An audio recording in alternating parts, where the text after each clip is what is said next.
I start with a quotation. Philosophy must be of some use, and we must take it seriously. It must clear our thoughts and so our actions, or else it's a disposition that we have to check and an inquiry to see that this is so, i.e., the chief proposition of philosophy is that philosophy is nonsense. And again, we must then take seriously that it is nonsense, and not pretend, as Wittgenstein does, that it's important nonsense.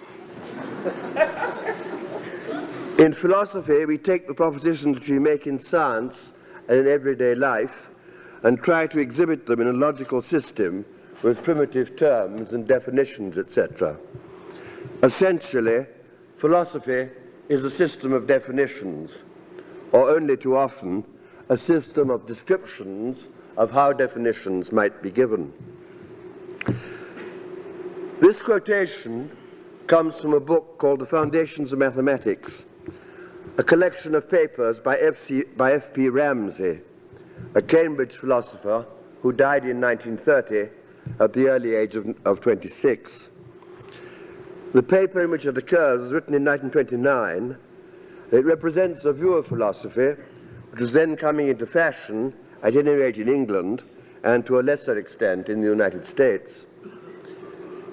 The allusion to Wittgenstein relates to the Tractatus Logico-Philosophicus, the only philosophical work, apart from one short article, that Wittgenstein published in his lifetime. One of the main purposes of this work was to set a limit to what can significantly be said. And this limit was so narrow as to deny sense not only to most of what has so far passed for philosophy, but to the propositions of the Tractatus itself. They were compared to a ladder which one could throw away once one had climbed up on it. The mere fact, however, that Wittgenstein thought it profitable and indeed essential to make use of the ladder showed that his allowing its steps to be nonsensical was disingenuous. He wanted his assertions to be believed, but to believe an assertion is to take it to be true, and what lacks sense can be neither true nor false. As Ramsay put it in another context, what you can't say, and you can't whistle it either. The idea that there are inexpressible truths which can, as it were, be whistled, gives currency to mysticism as well as to metaphysics, but it is nonetheless untenable. By 1929, Wittgenstein himself was beginning to repudiate most of the Tractatus, or much of the Tractatus, but he retained the view of philosophy as a disposition which we have to check and an inquiry to see that this is so. He held that philosophers were led to raise spurious problems through their misunderstandings of the ways in which language worked, and by various means which were designed to remove those misunderstandings, he sought to put an end to philosophical perplexity. Am I audible at the back of the hall? Thanks very much. His aim, as he expressed it in a much-quoted phrase from his posthumously published Philosophical Investigations, was to show the fly the way out of the fly bottle. Philosophy, on this view, consists in the first instance in getting oneself imprisoned in the fly bottle, a meritorious, if misguided act, then in beating one's wings against its sides, and finally in discovering and pointing out to others the method of escape. This conception of philosophy has had its devotees, still has, but to many of us, including those like myself who had found great enlightenment in the Tractatus, it offered less than we wanted. Though it was pleasant to fasten the charge of uttering nonsense onto other would-be philosophers, the idea that philosophy consisted only in the commission and redemption of sins against the canons of language appeared to devalue the subject more than it deserved. For the most part, therefore, in the 1930s, we opted for the second of Ramsay's alternatives. The purpose of philosophizing was to clarify, not just through the exposure of metaphysical nonsense, but through defining in the cardinal terms of ordinary and scientific discourse and exhibiting their logical connections. It might have been thought that to represent philosophy as no more than a system of definitions was also to devalue it unduly. But that wasn't how it seemed to us then. We admitted that a great deal of what has been called philosophy would have to be sacrificed. In a rather insensitive fashion, we offered it the consolation prize of being reclassified as poetry. But we thought that enough remained to justify our claim to the goodwill of the former establishment. There was, after all, a Socratic tradition, the tradition of raising such questions as, what is justice? What is truth? What is knowledge? Of which we could claim to be the heirs, and an empiricist tradition to which we could also lay claim once we had purified it of its accretions of psychology. Hadn't Locke declared himself content to be employed as an under-labourer in clearing the ground a little and removing some of the rubbish that lies in the way of knowledge? This was indeed a piece of mock modesty, overemphasizing the merely negative aspect of Locke's achievement. But the image of clearing the ground was happily chosen, and it wholly suited our book. We were wrong, not indeed in claiming this inheritance, but in our estimation of the legacy. Though they may sound like requests for definitions, the Socratic questions are not really such, at least in any straightforward sense. They are not questions to which one looks for the answer in a dictionary. And even if they had been, our conception of philosophy would still have been unduly narrow, as I shall later try to show. But first, I want to explain how we came to adopt it. The main reason lay, I think, in the grant of autonomy which we thought ourselves obliged to accord to all other domains of knowledge. And here, in England at least, an influence even greater than Wittgenstein's was that of another Cambridge philosopher, G.E. Moore, who, after entrancing Bloomsbury with his Principia Ethica at the beginning of the century, had proceeded by the 1920s to become the champion of common sense. Moore's contention was that he knew for certain that what he called the common sense view of the world was true. This didn't commit him to accepting everything that the man in the street might happen to believe, but only to the truth of such general common sense assumptions as that the world contains an enormous number of physical objects which preserve their identities through longer or shorter periods of time, independently of their being perceived or thought about. That some of these physical objects are sentient, and that among those that are sentient, a considerable number are the loci of what Moore called acts of consciousness. He also claimed to know for certain the truth of a great number of particular propositions from which the more general propositions followed. Such propositions as that he had two hands, that the earth had existed for many years before he was born, that at such and such a moment of time he was seated in such and such a room which contained such and such items of furniture and such other human beings, that at various times he was having, or had already had, such and such thoughts and perceptions and feelings, that other human beings had thoughts and perceptions and feelings corresponding to his own. He claimed also to know that he was not alone in knowing these things. There were examples of the sort of propositions that in the appropriate circumstances every sane person knew to be true.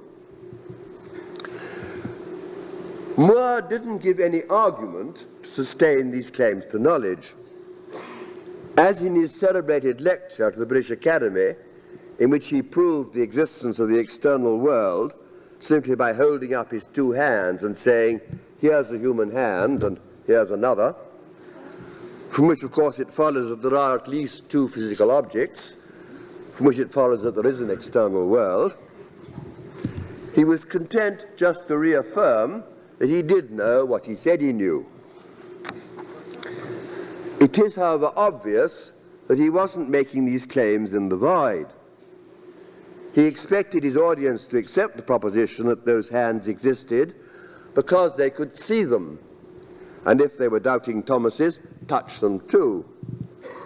He was sure that other human beings besides himself were conscious because of the ways in which he could observe them speaking and acting. He was sure of the existence of many past events because he could remember them, or because he accepted the claims of others to remember them, or because he accepted theories which entitled him to treat various objects as reliable records of the more distant past. But now we can see there is an assumption underlying all these claims, and that is the assumption that the reasons we have for holding these common sense beliefs are sufficient reasons. In the present circumstances, the evidence of my senses, interpreted in the light of theories which have been vindicated by the whole course of my experience, puts it beyond doubt that this is a sheet of paper, that those are chairs, and that there are people seated on them. My memory supplies me with conclusive answers to such questions as who I am, what I was doing yesterday, how I came to this place. Admittedly, there is room for error even in the case of such modest propositions as these. Our memories do sometimes play us false, even with respect to recent events. There are such things as hallucinations. Under the most normal conditions, our judgments of perception may be careless. Yet, when such errors do occur, they are easily corrected. I discover that my memory or my senses have deceived me because the beliefs to which they have led me are not corroborated by my subsequent perceptions, including those that furnish me with the testimony of other people. At this common sense level, our experiences are self-governing. They offer no foothold for philosophy to intervene. I have been elaborating on the assumption that the reasons that we have for holding our common sense beliefs are sufficient reasons. It may now be asked how this assumption can be justified. This is not a question which the champions of common sense have been very ready to debate. But I suppose their best answer would lie in an appeal to meaning.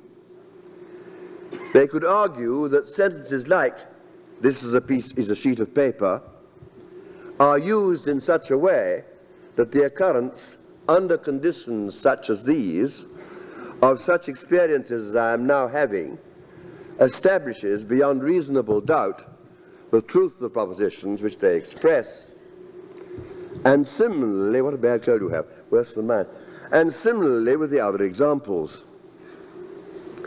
To understand the meaning of these various sentences is to have criteria for deciding whether what they state is true. And whether these criteria are satisfied in any given instance is a matter for ordinary observation, not for philosophical argument. But now it is obvious that this position can be generalized. If the propositions of common sense are self-governing in the way I have explained, so are the propositions which belong to the former or the natural sciences. So are those that belong to literary scholarship, to the study of history or of law. Of course, these disciplines are not kept in entirely separate compartments. Logic and mathematics may occur in all of them. History and literary scholarship make use of scientific results. The point is that in each domain there are adequate criteria for deciding the truth or falsehood of the propositions which especially belong to that domain. And whether the criteria are satisfied is always a question of formal or empirical fact. I am not saying that this line of argument was explicitly developed by all those who acted on its consequences, only that it now seems to me to have underlain a conclusion which increasingly gained acceptance from the 1930s onwards. There were indeed limits to our grants of autonomy. Perhaps inconsistently, we drew the line at morals, aesthetics, and politics. Partly our reason was that there was not enough general agreement on these topics to support the assumption that they too were supplied with adequate criteria. Partly that with metaphysics and theology in the offing, we didn't want to run any risks of legitimizing appeals to intuition. So we didn't go all the way along the road which ends in admitting everything on its own terms. But to the extent to which we stopped short, the extent to which we stopped short did no service to philosophy considered as a branch of knowledge. For in drawing the line at judgments of value, we also took the view that they were not cognitive. So far as the truth or falsehood went, of the common sense, scientific, formal, or scholarly propositions which we did allow to be cognitive, we consistently denied the philosopher any jurisdiction. Not only did this put the skeptic out of court, for if we had sufficient reasons for accepting the propositions which he professed to doubt, he couldn't possibly win, though there might be some sport in seeing how he lost, but it left the philosopher with nothing to justify and no occasion even to speculate. For what could he speculate about? All the legitimate subjects were already preempted. In what way, then, except as a censor of nonsense, could he take part in the advancement of knowledge? The answer, which we have seen to be given, is he could tell us what was meant by various terms or by various types of statement. He couldn't criticize, but he could clarify, and in clarifying, he could promote criticism. Thus, Ramsay allowed that in special cases, an investigation of meaning might lead to a change in the meaning of some crucial terms. But didn't we already know what we meant? To take two of Moore's examples, was there any problem about the meaning of such statements as, "This is an inkstand," or "Hens lay eggs"? On the contrary, doesn't his defense of common sense imply that there can be no such problem? If we didn't know the meaning of such statements, how could we know that they were true? And in the cases where there might be a problem for most people, those of technical terms in the sciences or in other fields, the obvious conclusion of the argument which we have been developing is that the relevant specialist is the man to ask. Surely it would be a lawyer's rather than a philosopher's business to say what was meant by barratry, a physicist's business rather than a philosopher's to construe statements about mesons or neutrinos. The official answer to this objection was that, of course, there was a sense in which we already did know what we meant by the terms or the sentences on which we were setting the philosophers to work. After all, he wasn't supposed to be privileged in this respect, and if he didn't know what they meant in some sense, he couldn't get started. But there was also a sense in which we didn't know what they meant. Neither was this for the reason that the terms in question were obscure or technical. They could just as easily be terms in ordinary use. "I know what time is," said St. Augustine, "so long as you don't ask me." But what was he hesitating about when they did ask him? If we continue to follow Ramsay, we should say that he was wondering how to define time. And in this case, our answer would be correct so far as it went. But it wouldn't go quite far enough. The reason why it wouldn't is that any definition that one might give would itself be likely to contain terms which called for further explanation, or at any rate, raised further problems. For instance, we might think of defining time as the locus of anything which is past, present, or future, or alternatively, as the domain of the relation of being earlier than. The question would then arise whether these definitions are equivalent, and if not, which of them is to be preferred. If we opt for the earlier than relation, we can define the past as anything which is earlier than some event E, where E is the speaker's current utterance or any other arbitrarily chosen event which is contemporary with the speaker's utterance. The present is anything which is contemporary with E, i.e. neither earlier than nor later than E, though commensurable with it. The future as anything which is later than E. This would, however, expose us to Bergson's charge of spatializing time, since the proposition that one event is earlier than another, assuming it to be true, is true for all time. There is no change in the temporal order of events. We are, as it were, taking a God's eye view of the whole series.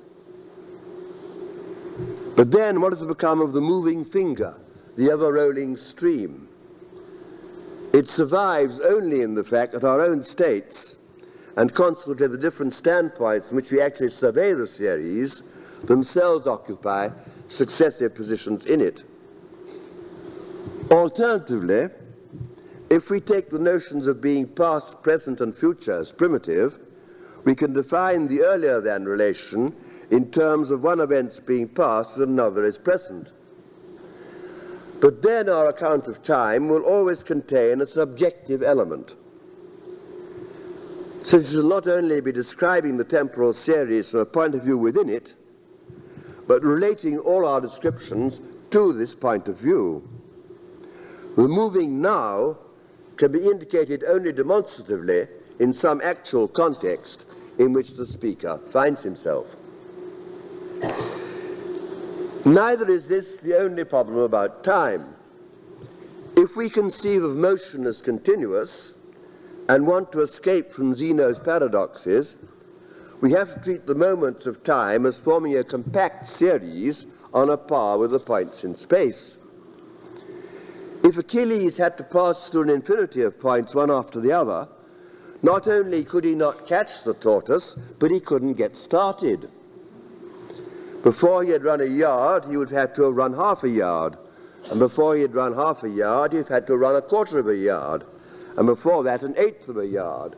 And so ad infinitum. Or in meters, if you prefer it. The difficulty is met by denying that there is any first point which he occupies, and any first instant after the start of the run at which he could occupy it. However short a distance he has gone, and however short a time it has taken him, he has been at some point nearer the start at some earlier moment. If this idea doesn't appeal to us, perhaps on the ground that it is hard to give it any physical meaning, we can try the alternative of conceiving of time as discontinuous. It will then follow that motion too is discontinuous. A moving object will be at place P1 at a moment T1, and at a different place P2 at the next moment T2, without there being any time during which it traveled from one point to the other. I do not dismiss this possibility altogether. One can never dismiss anything in physics altogether. But I do find it even harder to accept. Well, I mean, some things have got dismissed in the past, but which possibly won't come back, one or two things. Phlogiston. And in any case, what is the moment of time? The concept of absolute time has gone out of fashion, was anyhow difficult to make sense of. Certainly all we can observe is one concrete event succeeding another. We speak of measuring time, this is always a matter of matching two processes. The duration of a lecture, for example, against the movements of a clock. To take such and such a quantity of time is to take as much time as something else. It looks, therefore, as if the relational view of time imposes itself independently of modern physical theory. But in that case, we have to find a way of defining moments in terms of events. Using a device of Whitehead's, which was also adopted by Russell, we can identify the moment or instant of time with a suitably chosen set of events, each of which includes in its duration a shorter set of events. The same treatment as Whitehead has shown can be accorded to points in space, which can be equated with enclosure sets of volumes. I said a moment ago that the relational view of time imposed itself independently of modern scientific theory. In saying this, I did not mean to imply that the philosopher could safely turn his back on science when dealing with such concepts as those of space and time. On the contrary, if his treatment of these concepts is to be at all adequate, he is bound to take their scientific employment into account. Einstein's theory of relativity was in part a philosophical theory. One might say he made clear to us what was meant by simultaneity, but I think a better way of putting it would be to say that he showed the current concept of simultaneity to be defective and substituted a more adequate concept for it. I have touched on this difficult set of problems in order to show that the philosopher's concern with meaning is not a simple matter of lexicography. In this instance, definitions are bound up with theories, and it is the power of the theory to explain the workings of the concept at every level that is the principal point at issue. I return now to Moore's examples, where the idea that we are looking for definitions seems harder to accept. For while we may all feel some perplexity if we are asked to define time, there is surely no difficulty about defining a word like inkstand, or the constituents of such a sentence as hens lay eggs. The dictionary does it quite adequately. We're not ignorant of the meaning of these words in the way in which a Frenchman might be ignorant of the English for un encrier.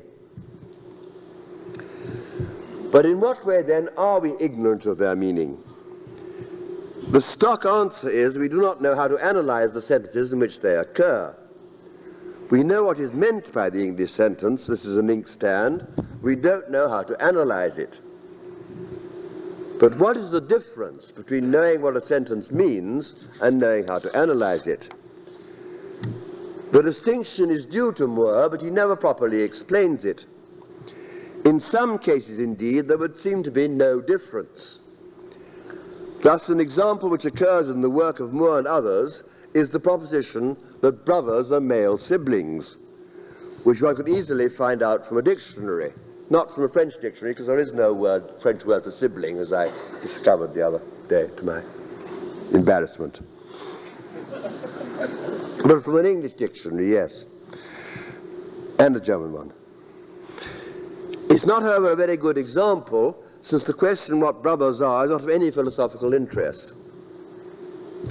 What is of philosophical interest is the question how to interpret statements of identity, and how it comes about that they are not trivial. If brothers are male siblings, why should the statement that brothers are male siblings tell us anything more than the triviality that brothers are brothers? You may say that it tells us something about the meaning of English words, and this is right in a way that we have a mistake to think the statement was just about English words, as becomes clear when one translates it into a foreign language. One of our previous and much more interesting example that points to classes of volumes. If this is true, it is surely not trivial, and it doesn't look like a linguistic statement. At any rate, one wouldn't expect to learn it from a dictionary. The dictionary will also fail us when it comes to the analysis of sentences like "this is an inkstand," and not only for the reason that in an example of this sort the inkstand is not appearing in its own right, but merely as a specimen of a familiar in the days when Moore wrote, sort of physical object. For looking up the dictionary definition of a physical object wouldn't profit us either. The question which Moore was raising when he asked the analysis of such sentences was, in general terms, the question how physical objects are related to the sense data which he thought the demonstratives were used to designate. But now we see that there can be an appreciable difference between knowing the meaning of a sentence and knowing its analysis. For it is hard to see how any mere reflection on the meaning of sentences like "this is an inkstand" could lead one to formulate Moore's question. To begin with, how do sense data get into the picture? The answer is that here again we come upon the influence of a theory. Sense datum was the term used by Moore and Russell to refer to what was immediately given in sense experience.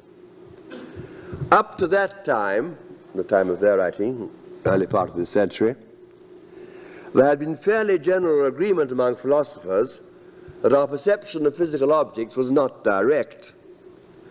A perceptual judgment, like the judgment that this is a table, was thought to be an inference for which the awareness of some sensory item supplied the premise. These items were designated as simple ideas of sense by Locke, as sensible qualities by Berkeley, as impressions by Hume, as representations, Vorstellungen, by Kant, and as sensations by John Stuart Mill. More recently, a similar use has been made of the terms sensum, sense content, and sense quale, or simply quale. The choice of these different terms reflects different views about the status of the entities they were supposed to stand for, whether they were mental or physical or neutral, whether they were private, whether they were particulars or universals. The prevalent view, which is mainly due to Ryle and Austin, is that none of these problems arises, since there are no such entities as those that the terms in question were meant to designate. My own opinion is that while it is not necessary to have recourse to sense data, or qualia as I now prefer to call them, in order to describe the facts, their introduction is legitimate and in some ways advantageous. I do not, however, intend to argue this case here. The point that I wish to make is that whether they were good or bad, the reasons for bringing in sense data have had to do with meaning only insofar as the theory of meaning is connected with the theory of knowledge. To go back to Moore, his position was that while he frequently knew the truth of such a proposition as that this is a table, he not only didn't know what he then knew, in the sense he didn't know how the proposition was to be analyzed, but he also didn't know how he knew it. And the answer to the first question was supposed to provide the answer to the second. What was going to count as a satisfactory analysis of sentences expressing perceptual judgments was a way of reformulating them which would show how such judgments could be known to be true.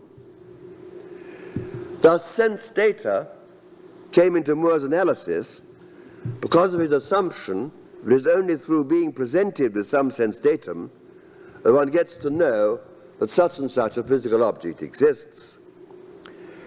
And if we ask why he thought this, and why so many philosophers have made similar assumptions, the answer is they have been persuaded by a set of arguments not about the meaning of words like see and touch, but about the possibility of illusions, the variations of the way things appear under different conditions, their causal dependence, the causal dependence of our perceptions on the states of our nervous systems.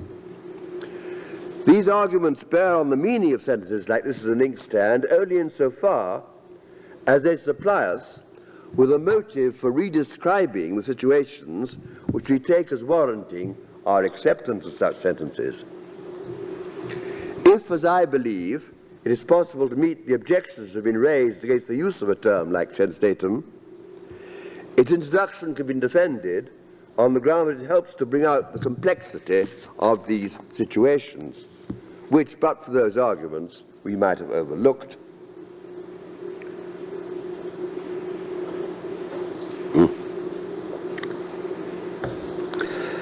Ever since Bishop Berkeley made his famous pronouncement that esse est percipi, to be is to be perceived, the introduction of sense data, or whatever fulfill roughly the same function, has fostered what is called reductive analysis. An analysis is said to be reductive when it represents one type of entity as constructible out of another type of entity, which is taken to be more primitive. An example of such an analysis is Russell's and Frege's elimination of numbers in favor of classes. The new mathematics, I believe this has now become. Another would be the demonstration that political states nothing over and above the citizens who belong to them. In the field of perception, the reductive theory is that which is known as phenomenalism, the theory that physical objects are constructions out of actual and possible sense data. It is summarized in John Stuart Mill's dictum that things are permanent possibilities of sensation. The advantage of a phenomenalist, as opposed, say, to a causal theory of perception, is that if it works, we do not have any problem about how we know that there are physical objects. Or rather, we have only the general inductive problem of explaining how we can ever be justified in going beyond our data. We don't have any further problem because we are making what I call a horizontal inference, extrapolating to entities of the same kind as those with which we started. On the other hand, if we regard ourselves as making a vertical inference, extrapolating to entities of a different kind, then we do have the further problem of supplying some proof that there are such external entities as our causal theory postulates, objects which, according to the theory, we do not and could not ever perceive. But can it be doubtful whether there are physical objects? Mustn't an analysis of perceptual statements which allows this doubt be wrong? Not necessarily. The point which the champions of common sense have overlooked is there may be different sets of posits, as Professor Aquinas called them, which might serve to account for our experience. And it depends upon contingent features of our experience that any such system works. It is a philosophical problem to make it intelligible how a system works. And the main objection to the causal theory of perception, at least in its classical form, is that it fails to do this. The difficulty is to see how we could possibly pick out any external objects as being the causes of our sense data, unless these objects could be independently identified. So long as the identification of these objects is made to depend exclusively on physical theories, it remains a mystery how the theories themselves can ever get going. This argument is not, however, an objection to the inclusion of a causal clause in an analysis which allows for the objects to be independently identified. From this point of view, phenomenalism is superior. But the trouble with classical phenomenalism is that it was too ambitious. It assumed that analysis had to consist in furnishing translations, or at least descriptions of how translations might run. And this seems not to be feasible. One has to fall back, I believe, on showing how the common sense conception of the physical world can be viewed as a theory with respect to a neutral basis of sensory elements. This is achieved by a method of fictive construction. One shows how the elements will get transformed into enduring objects and how the spatial and temporal relations found between them could be developed into a system. If this method is successful, it does in a way yield both an analysis and a justification. It shows how the theory works and that it works. In this case, a process of description seems to be enough. The positing of physical objects is not very hazardous, though it could conceivably go wrong. For example, in microscopic physics, the ordinary criteria of identity through time break down, and one could imagine this happening on a larger scale. It might be the case that objects move discontinuously, or that many fewer things stayed put over any length of time, so that we were deprived of our traditional frames of reference. I think that I can imagine an everyday world in which the concepts of field theory would be more serviceable than the particle concepts with which we actually operate. But even then, we could be philosophically content with description, a description of those features of our experience that favored the concepts of field theory. We should just be describing a rather different world. There are, however, more troublesome cases where description doesn't seem to be enough. One of the worst of them is the problem of one's knowledge of other minds.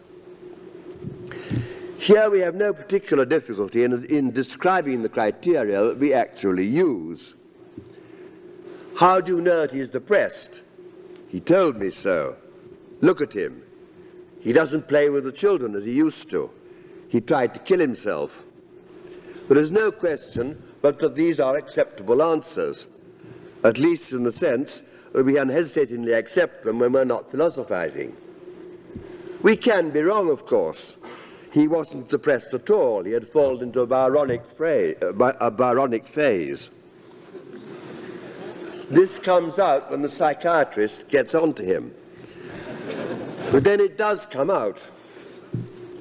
More often than not, our attributions of mental states to others are settled beyond serious doubt. Why then should there be any philosophical doubt? The reason is not so much that things sometimes go wrong as that our procedures seem logically unsatisfactory. It's not that the accepted criteria don't work, but we can't account for their working in the way they do. The stages of the argument are well known. The relation is not observable. Of course, it is observable in one's own case, and it is this that gives the theory that the connection is inductive what plausibility it has. But it's an uneasy position to hold. The empirical evidence doesn't seem strong enough for the weight which is put upon it. This being so, why should the skeptic not prevail? Why do I not admit that I do not have any very good reason to attribute thoughts and feelings to anyone other than myself? I cannot in fact rid myself of the belief that other people do have a mental life, but I might be brought to admit that it was irrational. This seems to have been the position which Hume took with regard to most of what he called our natural beliefs, though he was surprisingly unconcerned with this particular problem. But it's not at all easy to hold a belief as firmly as I hold this one. I mean, I really don't think you're robots, and also think it irrational. So it's very tempting to fall back on saying that the evidence is sui generis, but nonetheless adequate for that.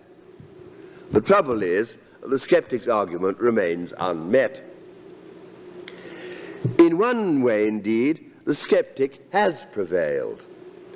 His victory is shown in the prevalence of physicalism, which is the modern version of materialism. I cannot believe that the theory that sentences ascribing mental attributes to oneself or to others are equivalent to sentences ascribing physical attributes would ever have resulted from a dispassionate study of the way in which these sentences are used. If Carnap, and more hesitantly Ryle, made this suggestion, it was rather because they had become convinced that only by reducing the mental to the physical could they account for our ability to know about the mental states of others. The wildly implausible reduction of one's own mental states to physical ones was then forced on them by their acceptance of the valid argument that the analysis of statements about a person's experiences couldn't be radically different according as the statement was uttered by another person or by the person himself. I think the same is true of the thesis that mental and physical states are factually identical, though here a metaphysical preference for materialism is also at work. In any event, the assumption of factual identity does not get rid of the problem. For here it is conceded that what is in fact a state of the patient's brain is perceived by him as a feeling of pain. So the belief that he does so perceive it has still to be justified, and it surely cannot be deduced from our observations of his brain, even if he were equipped to make them. Consequently, even if we could be said to be witnessing his feeling when we examined his brain, it remains unclear how we could know that this was so. This difficulty would indeed be removed if we took the bold step, which some physicalists do recommend, of simply defining a mental state as whatever causes such and such behavior, and then applying Occam's razor. This does seem an improper begging of the question. The invocation of Occam's razor, though surely unjustified in this instance, if only because of one's consciousness of one's own experiences, does, however, create a difficulty for the otherwise attractive suggestion that we're justified in attributing mental states to others because this makes better sense of the evidence than any other hypothesis. Perhaps the answer is that we do not in fact have the physiological theories which would enable us to explain such things as intelligent behavior without attributing conscious purposes to the agent. And that even if we did have them, we couldn't make very much use of them. For instance, it would hardly be practicable to keep people's brains under constant observation. Even so, the theoretical difficulty remains, even if we did possess these theories and could use them, it doesn't seem likely that we should cease to attribute mental states to others any more than we should cease to attribute them to ourselves. We've come a considerable distance from the conception of philosophy as a system of definitions, though perhaps not quite so far from the Wittgensteinian idea of it as an attempt to rid ourselves of intellectual cramps.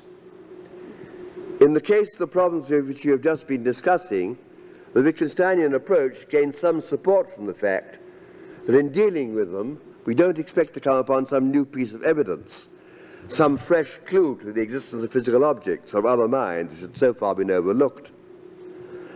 This does not, however, justify Wittgenstein in saying that philosophy leaves everything as it was. Neither does it commit us inescapably to the assumptions of common sense. Even when we do not expect any new evidence to be forthcoming, it is still possible to offer a radically new interpretation of the evidence which we already have. And indeed, this is just what Ryle and Wittgenstein were doing when they campaigned, rightly or wrongly, in fact, in my view, wrongly, against inner processes. At the present time, philosophical fashion, at least in the English-speaking world, has moved away from the theory of knowledge and concentrated more on topics within the field of what one might call logical grammar. For this, the influence of American philosophers like Quine, Davidson, and Kripke has been primarily responsible, together with the revival of interest in the work of Gottlob Frege, the great 19th century German logician, who, though almost unrecognized in his lifetime, is now seen in retrospect as having contributed more to the development of logic than anyone since Aristotle. Attention is paid to such questions as well as it is possible to give a systematic account of the meaning of sentences in terms of their truth conditions. Whether there is an ultimate logical distinction between subject and predicate, whether proper names have a sense, as Frege thought they did, only as Mill thought a denotation, whether statements of identity are necessarily or only contingently true, whether Leibniz's laws, expressions which refer to the same things, can be substituted for one another without change of truth value, can be made to apply to indirect discourse. The treatment of these questions comes closer to being scientific. Hypotheses are advanced and are tested by linguistic examples. Logical grammar, like the science of linguistics, to which it is in some ways allied, is considered to be worth pursuing for its own sake. But it can also be seen as having a bearing on ontology, the theory of what there is. My own picture of the world is very like Hume's. I think of it as consisting in observable states of affairs, dispersed in space and time, with no necessary connections between them. There is no room in the picture for anything that is a merely possible object. We can deal with possibilities in a secondary explanatory system. But to borrow an image from William James, the notes which are issued in the secondary system have to be cashed in primary coin. I am therefore interested in the development of semantics which will reconcile the statements that I wish to hold true with this overall position. Thus I adhere to Quine's program of eliminating singular terms, because it consorts with the fact, or what I take to be the fact, that we are presented not primarily with particulars, but with qualities or patterns out of which particulars can be constructed. In many ways, Quine follows Russell, and there's an echo here of Russell's idea of making language reflect the structure of the world. If I'm asked how I justify my conception of what there is, I have to invoke my theory of knowledge. I go further than Hume in that I allow a thoroughgoing systematization of what I take to be the primitive data. But the outcome is closer to the data than anything else I can think of which would be sufficiently elaborate to count as the world picture. At the same time, I do not want to rule out other options. In particular, I do not want to exclude the possibility of opting for scientific realism. But if one did take this course, I think the theory which one would then regard as providing a description of the world would still have to be justified by what I am taking to be the primary facts, even though these facts would themselves be explained in terms of it. One might object that this is not a question of options, but of what is actually true or false. It's not up to us to decide what exists. This is indeed true so long as we are operating within a system. We can follow Frege and Russell in treating existence as a property of concepts. This doesn't mean that only concepts exist, but rather that to say that something exists is a way of saying that some concept is satisfied. And whether or not a given concept is satisfied is indeed a matter of fact. But while this criterion of existence is acceptable so far as it goes, it ceases to be of service when we try to compare different systems. For then the question at issue is not whether such and such concepts are satisfied, but what concepts are admissible. And for this we need some other criterion. Russell himself implicitly acknowledged this when he talked about the ultimate furniture of the world. In terms of his own analysis of existence, his assertion that classes do not exist should have meant that no concepts ranged over classes were ever satisfied. But of course this is not what he intended it to mean. He didn't wish to say, for example, that the whole of arithmetic was false. What he did mean was that classes are not part of the ultimate furniture of the world. But how are we to decide whether or not a type of entity exists in this special sense? Though he seemed to regard as a matter of fact, Russell did not supply any criteria, and indeed it is hard to see what criterion he could have given, other than that of the possibility of reducing the entity in question to some selected basis. It is because of its seeming that the basis has to be selected that I have represented the problem as one of a choice of pictures. This is in line with Carnap's view of ontological questions as relating to a decision to use one another form of language, and also with Quine's doctrine of ontological relativity, according to which the question of what there is makes sense only under cover of some theory. The drawback to any proposition of this kind is it opens the floodgates. Quine is a scientific realist, but he speaks of physical objects as posits, and he has said that from the point of view of the theory of knowledge, they are in no better standing than the Homeric gods. But surely we don't want to legitimize the Homeric gods. Or at least we don't want to legitimize all gods anyway. Yet what can the relativist find to say against them, except that they are excluded by his background theory? He can argue that a theory which admits them is less effective than his own, in the sense that it makes a poorer job of systematizing our experiences. It could, however, be argued that we are already making use of a theory in deciding which is the better systematization. There is a touch of circularity here which may be unavoidable, but this seems to me preferable to complete permissiveness. I have touched rather lightly on a wide range of topics. There are many that I have left untouched. For instance, I have said nothing at all about moral philosophy.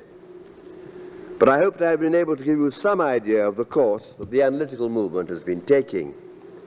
In particular, I hope to have shown that for all the sound and fury of its campaign against metaphysics, it has not turned its back upon the perennial problems of philosophy. It may even have contributed more to their solution than could have been achieved by a less prosaic approach. Thank you.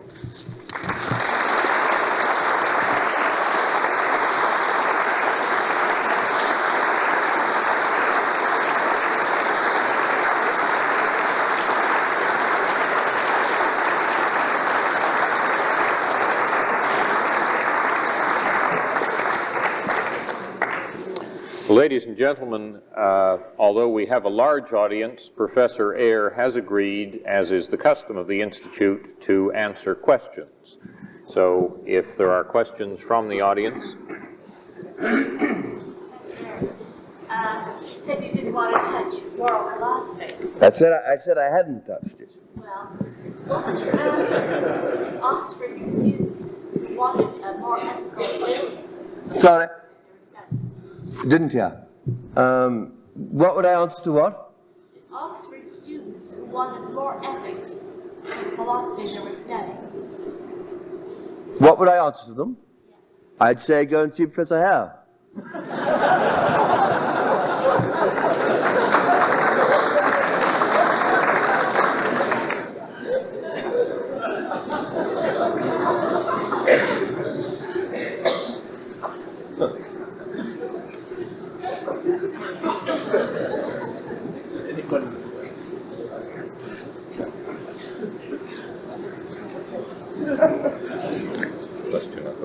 Yes? You said that you didn't say, but I got the impression that you preferred the earlier Wittgenstein to the later. Much. I thought so. I wonder if you might comment on Bertrand Russell's dismissal of the later Wittgenstein. Could you repeat the question so that others... The question was, the gentleman thought quite correctly that I preferred the earlier Russell to the earlier Wittgenstein to the later, and whether I would comment on Russell's view. And I think, to some extent, Russell thought that Wittgenstein went to seed once he stopped hobnobbing with Russell.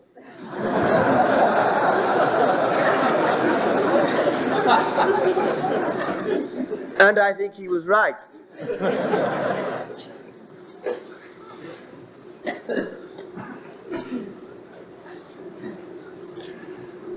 Yes. Sorry. Professor, it seems to me that I recall Austin saying that philosophers concentrate too much on, like, furniture, tables, chairs. He said medium-sized dry goods. See, the concern is what is the ultimate furniture of the world? Yes, quotation from Russell, yes. I mean, isn't that just falling right into Austin's criticism? No. Because Russell thought that whatever Russell thought the ultimate furniture of the world was, it certainly wasn't medium-sized dry goods. It was probably something in the order of sense data at one Russellian period, and something in the order of four-dimensional point instances at another. So, I mean, it was Russell's use of the word furniture was quite different from Austin's. It's a very, very silly book of Austin's, that anyway. What I meant was, is not using the expression, the ultimate furniture of the world, Yes. lead leading oneself into very misleading associations. Oh, no, no, no, no, no. You must have some historical sense. This term was used by Russell in 1912. And a perfectly sensible way, it just meant the ultimate entities which the world was furnished. Supplied. I mean, they could be liquid as well as solid or anything. And Austin's point about philosophers tending to take tables and chairs for examples was made in some unpublished lectures delivered in the course of the 1950s. And so it's absurd to criticize Russell for not foreseeing that Austin would be very foolish 40 years later.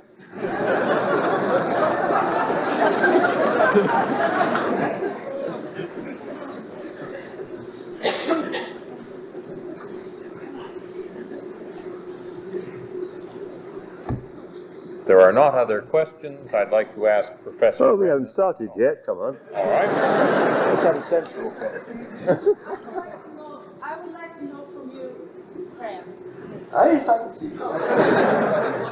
I would like to know from you what you assume an audience that you're speaking to know of philosophy. I have something I'd like to tell you about the lecture, but first I'd like to know and ask that question from you.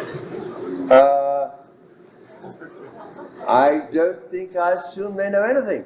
But I assume that they... well, wait a bit. I would assume that no one would come to hear a lecture like this unless they'd read a little philosophy, perhaps.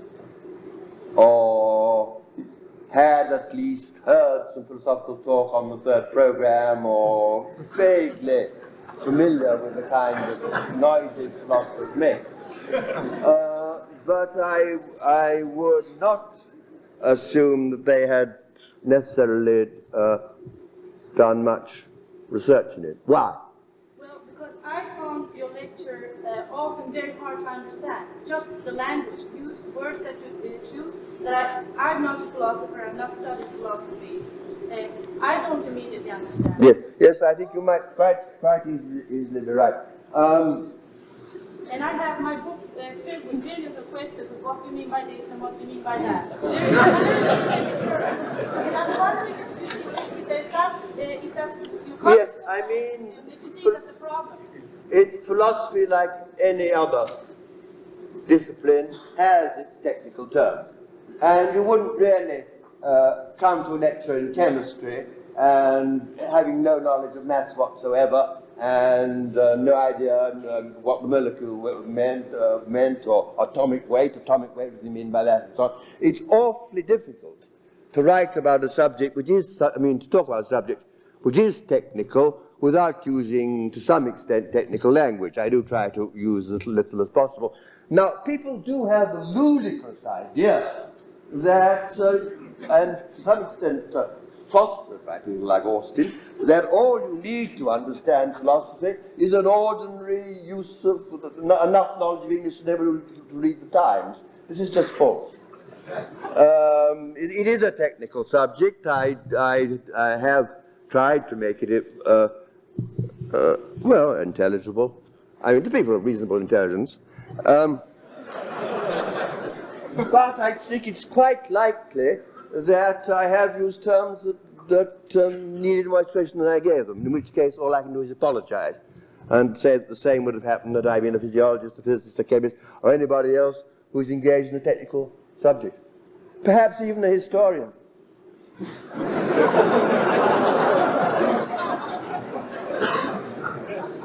But this terrible idea, people say they ought to understand philosophy. You may have come to tell you about the meaning of life and so on. But at least you were spared that.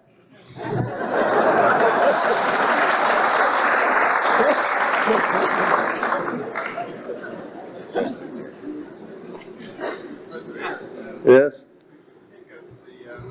The thought that he started on a dictionary, Mm-hmm. in the sense of how far it gets and whether the dictionary actually gives you anything. I think next to nothing. Could you repeat? I think many people will not have heard the question. The question was how far you can get with a dictionary alone, and I said next to nowhere, in the sense that any interesting piece of philosophical analysis will turn out, in my view, to involve some theory, and will really turn out to be a question in the theory of knowledge or whatnot, and merely knowing the conventional meaning of English words gets you nowhere. I do think that the whole movement that came to be, I'm sorry to say, known as the Oxford movement of philosophy, but it only lasted for less than a decade and did take place at Oxford, but then so did Bookmanism. I mean, at least that was only in the vacations, admittedly. It was a blind alley. I do think that the study of ordinary usage is of possibly some interest in itself, but solves no philosophical problems whatsoever. Unless it leads you into semantics, which is a serious subject, then it is a serious technical subject. I think semantics is a scientific subject, and does involve comparative linguistics, and probably is pretty closely tied up with physiology and psychology when properly done. But I think, and I myself, I think I made the same mistake in the past, of assuming that philosophy was trying to clarify meaning in a sense in which we never were. And if you take Austin's own work, I think much his best thing is the last thing of all, How to Do Things with Words, where he is actually starting on linguistic theory, where he's stopped worrying about what English words mean and worrying about the exact difference between inadvertently and by mistake and on purpose or whatever, and so all that sort of stuff. But is actually proposing a model that he could have argued with Chomsky about had he lived. That, I think, was valuable. Same with Wittgenstein. I think that Wittgenstein, though he says all he's doing is avoiding theory, is full of theory, and only interesting to the extent that he's full of theory. Most of the theories are negative, but I mean, nevertheless, a true negative theory can teach you quite a lot. And I think that I'm partly to blame for this myself. That the concern of philosophy with what a dictionary can teach you is minimal. I can't think of a single decent example, really.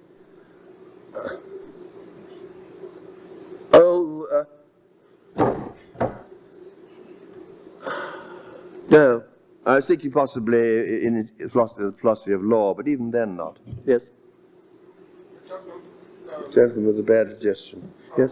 What would you say is the contribution of analytical philosophy to the philosophy of science, or what hasn't been in the same? I think it's been very disappointing, and this is a great historical misfortune that the philosophy and science got divorced at the beginning of the 19th century. I think science began to get too difficult and too specialized, so that you don't even if you meet a physicist, you have to say, what kind of physicist are you? Are you a low temperature physicist or what? And so, the idea of the philosophers embracing all science. I mean, Leibniz might, and in fact, pretty well Kant even knew all the science of his day. From the 19th century on, this got more and more difficult. You've got this terrible romantic movement, this awful villain Hegel, and the attempt of philosophers to say, we've got a better line of goods in the same market. I, sitting back in my armchair, speculating, can tell you what the world is like without even going anywhere near it or making a single experiment. This awful development, which really made philosophy in the 19th century, apart from two great philosophers, both who neglected in their time, Frege and Peirce, a disaster, then made a division which it now takes a long time to heal. And I myself think that philosophy hasn't any great future apart from science, and as a mere matter of practical academic politics, have got schools of philosophy and mathematics and philosophy and physics going in Oxford. Now, the School of Philosophy and Mathematics flourishes enormously. The School of Philosophy and Physics doesn't, because the physicists won't play. Because the physicists now think, for some reason, the philosophers are such asses, they won't let their best people near them.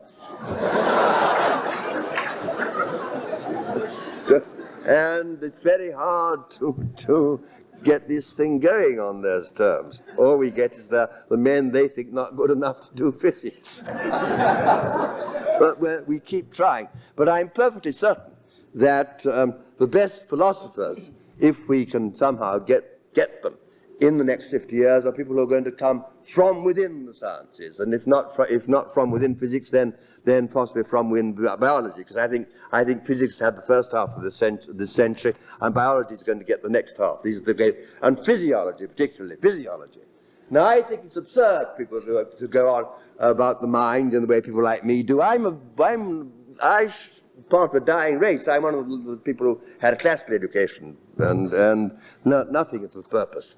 And I think one shouldn't talk about the mind unless one knows a lot of physiology, and I hope that people philosophers who will talk about the mind, it's one philosophical subject, will be people trained in physiology. I mean, I would like to see the philosophers coming out of science from, and if you're doing that here, then I applaud you very much. But then again, of course, it's going to be technical. Don't expect to listen to an argument on physiology and complain when you understand a word or two.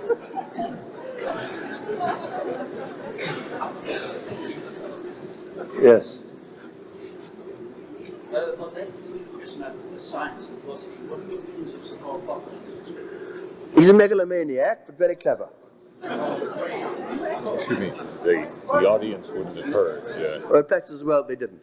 I think that Logik der Forschung is an extremely brilliant book.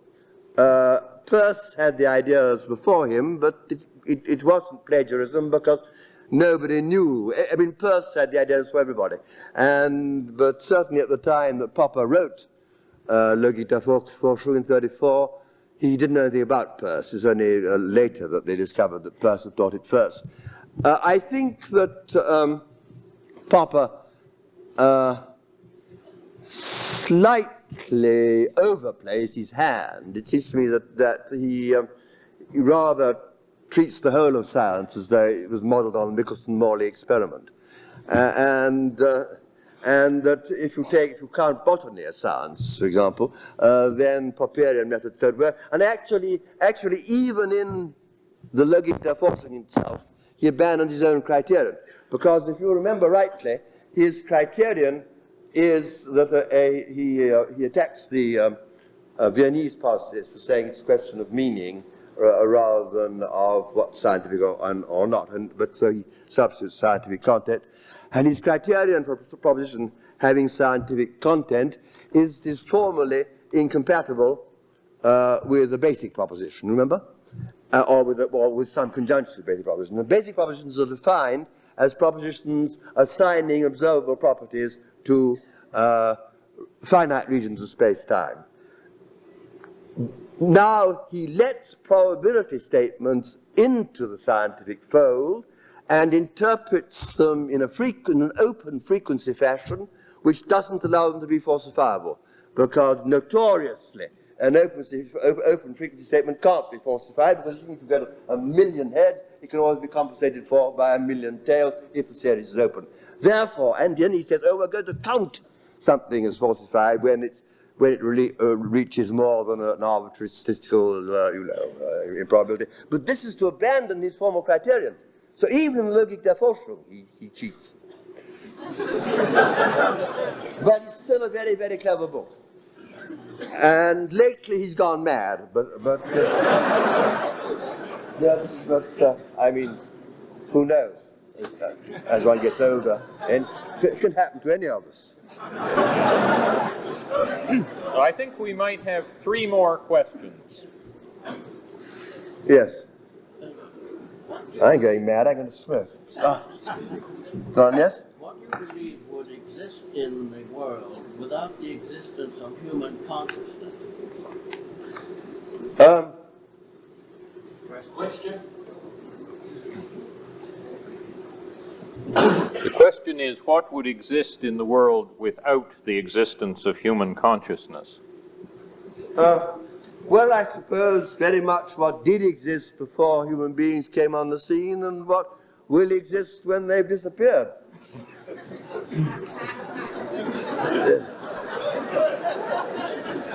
In other words, I mean, this is in a certain sense a cheating answer, and I know it to be. But the theory I erect on the basis of my percepts, or my percepts, and then allow to govern ontology is a realistic one. And therefore, within the theory which determines what there is, human beings play quite a fairly subordinate position, the subordinate position they do play in actual history. How closely do you still follow the verifiability criteria of meaning? Well, how closely do I still follow my verifiability criterion of meaning? It was a good deal of a muddle, the verifiability criterion of meaning as originally stated in Language, Truth and Logic, because I never clearly distinguished, as it were verifiable by an ideal observer, as it might be, or by an observer suitably spaced, suitably situated in space and time, from verifiability by me. And I did a lot of the analysis in terms of verifiability by me, and they were all wrong, those ones. The ones I did in a narrow personalist view. I still hold some general criterion of testability. As to say, I think that any proposition advanced has to be, well, again, because again, even that's not quite right, because I'm rather influenced by Quine's holism.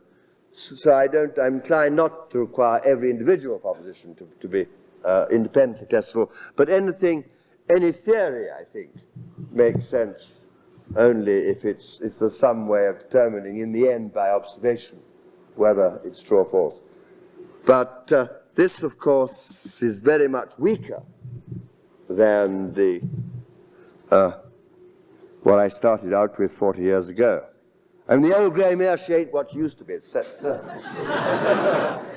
I'm afraid.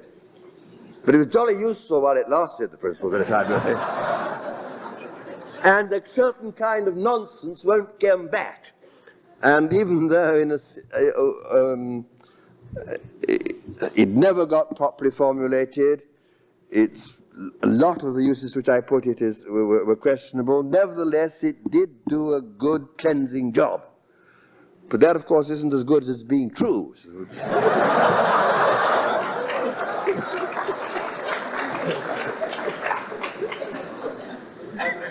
Yes?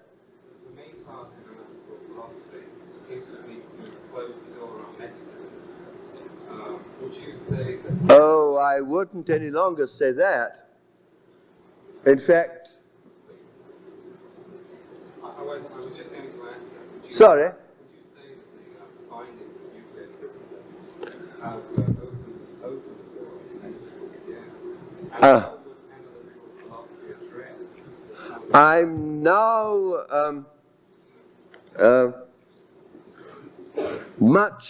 one of the consequences of accepting something like a holistic view of language is that the line between science and metaphysics gets much more blurred. And but I wouldn't have thought that accepting what was your example? Microscopic physics? What? Nuclear physics? No. I mean, I wouldn't have thought that. I mean, I would have thought that always passed the test from the very beginning, in fact. And, I mean, one of the points about the Copenhagen people is what positivists they were. People like Niels Bohr. I mean, if the strong Copenhagen view that it simply makes no sense to talk of a particle simultaneously having a definite position, a definite momentum, not merely that it has one, but we can't find out, is a very strong application of the verification principle. So that nuclear physics is, as it was an ally from the start. Well, ladies and gentlemen, I think that we... And in fact, yes. And there was some historical counterplay there, inasmuch as Einstein was a disciple of Ernst Mach. Regrettably, I think we should bring the question period to a close and not impose... Getting bored, eh?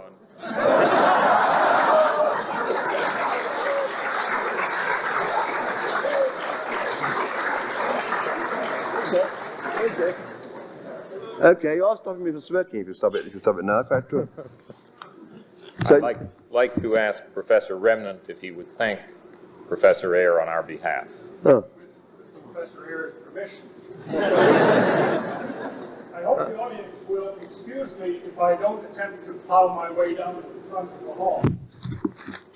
May I say what a great pleasure it is to listen to a distinguished elder philosopher. You say elderly. Be careful not to say elderly. What did you say? Well, as in senior. Older? Well, everybody's older than someone. That's all right. Get back on time if we're not careful. Speaking of the term in the sense of an elder of the church. Okay. A distinguished elder philosopher who has not come to tell us that the subject is now dead. The size of the audience and the enthusiasm of the questions would have refuted him in that case at any rate. In fact, during the past week, Professor Ayer has on a number of occasions been demonstrating philosophy alive and kicking.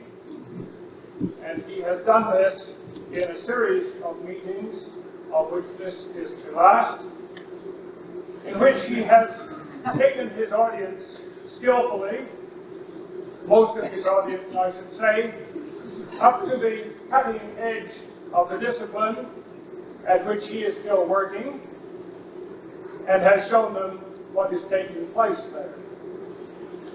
This is something that he is all the more qualified to do, in spite of his distressing miseducation, by the fact that he still wields one of the sharpest scalpels in the profession. May I, on your behalf, commiserate with Professor Ayer on his British Columbia cold, and thank him most sincerely for his very entertaining, very instructive address. Thank you very much.